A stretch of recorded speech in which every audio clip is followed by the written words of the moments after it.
De 22 000 amendements à examiner, dont 19 000 déposés par votre groupe, par les Insoumis. Hier, la commission n'a passé en revue que 245 amendements. On le rappelle, le projet de loi doit arriver dans l'hémicycle le 17 février. Et ils ont commencé dans quelle atmosphère, ces débats? Vous avez quel retour, vous?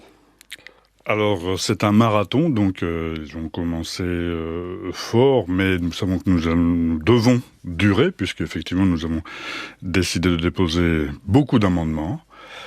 Il y a beaucoup de colère dans la rue, on doit relayer cette colère.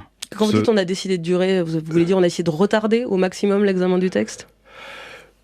L'examen, et le vote c'est-à-dire le vote, in fine, parce que l'examen on ne peut pas le retarder, c'est le gouvernement qui décide de la date de l'examen, mais retarder au maximum le vote, oui, effectivement, il faut que les gens s'emparent absolument tous de la question et laisser le temps aux peu de personnes qui n'ont pas encore bien compris ce qu'il allait leur arriver, de bien comprendre. Et donc, nous relayons, la contestation de la rue dans l'hémicycle, puisque nous sommes les représentants légitimes des gens qui sont dans la rue. Vous savez qu'avec ces amendements en cascade, la majorité vous taxe d'obstruction. Je vous propose d'écouter par exemple le rapporteur général du texte, le député LRM Guillaume Gouffier-Cha, qu'on va écouter tout de suite sur France Info dans un instant, qui taxe la France Insoumise d'obstruction avec ses 19 000 amendements déposés sur 22 000 au total en cours d'examen par la commission. On l'écoute tout de suite.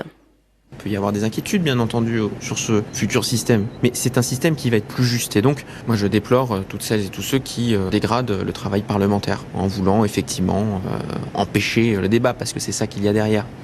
Qu'est-ce que vous répondez à ça? Vous voulez empêcher le débat? Non, écoutez, c'est ce monsieur qui empêche le débat. Le débat, c'est justement de poser des amendements. C'est ça, la démocratie. Mais nous savons que la République En Marche n'aime pas la démocratie. La République En Marche est, depuis son installation, dans une dérive autoritaire. Et ça continue, notamment en ce moment avec les lycées. Il n'y a pas de réponse politique, il n'y a qu'une réponse répressive qui se met en place. Et justement, le débat, c'est de pouvoir discuter de cette loi qui va impacter notre avenir, l'avenir de nos enfants pour des décennies.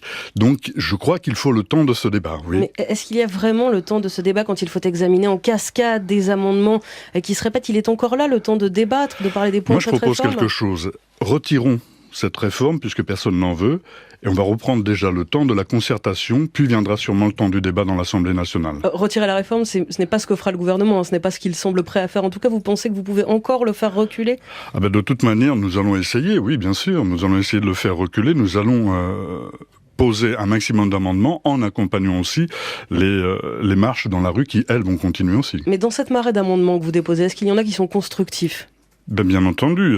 Déjà, ce qui est constructif, c'est de pouvoir empêcher ce qui détruit notre modèle social. C'est déjà ça ce qui est constructif, puisque maintenant nous savons qu'effectivement ce que nous avions était des conquis sociaux et non pas des acquis sociaux, et la LREM nous l'a rappelé. Donc cette stratégie d'obstruction, elle est assumée pour la France Insoumise? Elle est assumée puisque, comme je vous le dis, elle est le relais de l'immense contestation de la rue. Il faut qu'effectivement, à un moment donné, il y ait une partie de la représentation nationale qui s'empare de cette contestation, parce qu'elle a été en partie élue par les gens qui contestent. Donc elle doit, nous, représentants légitimes des peuples, nous devons reprendre cette contestation et la répandre aussi dans l'Assemblée nationale. Mais est-ce que ça ne va pas rendre impossible les discussions de fond dans cette commission qui rassemble, on le rappelle, 70 députés de tout bord? Non, on peut aussi, il y aura des discussions de forme, mais aussi de fond. Non, ça rend pas impossible la discussion de fond. Puis je vous dis, sur la discussion de fond, c'est quelle société on veut.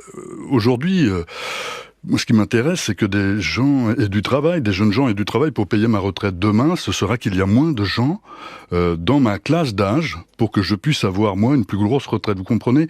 Il y a quand même deux choix de société qui sont faits. Ça, c'est un débat de fond. Et ça, effectivement, nous allons en parler pendant les débats. Elles ne sont pas acceptables à la base pour vous, les conditions d'examen de ce texte, de cette réforme des retraites? Non, absolument pas. Mais vous savez, c'est une continuité à partir de 2017, à partir des ordonnances travail, où on a installé le processus de négociation de telle façon qu'il est préférable pour le gouvernement d'organiser un dissensus qu'un consensus. C'est-à-dire que on propose effectivement une discussion entre partenaires sociaux, mais l'idée c'est qu'elle échoue pour que l'on puisse prendre la main dessus. Et donc c'est une continuité. Et là on vous explique que vous avez gagné du pouvoir d'achat parce qu'on vous a baissé les cotisations, qui entre autres étaient votre salaire, mais différé. Et aujourd'hui on vous dit il n'y a pas assez de cotisations pour payer les retraites. Michel, ce qui est faux, ce qui est faux puisqu'il y a des réserves. Quand vous avez le patron des députés MoDem, Patrick Mignola, allié de la majorité, qui milite pour que le gouvernement brandisse la menace menace d'une utilisation de l'article 49.3 pour mettre un terme à l'obstruction, en gros pour contraindre à réduire le nombre d'amendements. Vous réagissez comment à ça, vous ? Eh ben, ça me fait doucement rigoler parce que c'est nous qui sommes taxés de ne pas vouloir accéder au débat. Et c'est lui qui brandit la menace du 49.3. Le 49.3, c'est justement casser le débat. Nous mettons beaucoup d'amendements et effectivement, comme ça, le débat sera encore plus important et peut-être plus constructif, nous l'espérons. Et la motion de censure que proposait votre chef de file Jean-Luc Mélenchon, toujours d'actualité ? Elle est toujours d'actualité, elle sera toujours d'actualité, puisque, je vous dis, 60% des Français sont encore défavorables à cette réforme.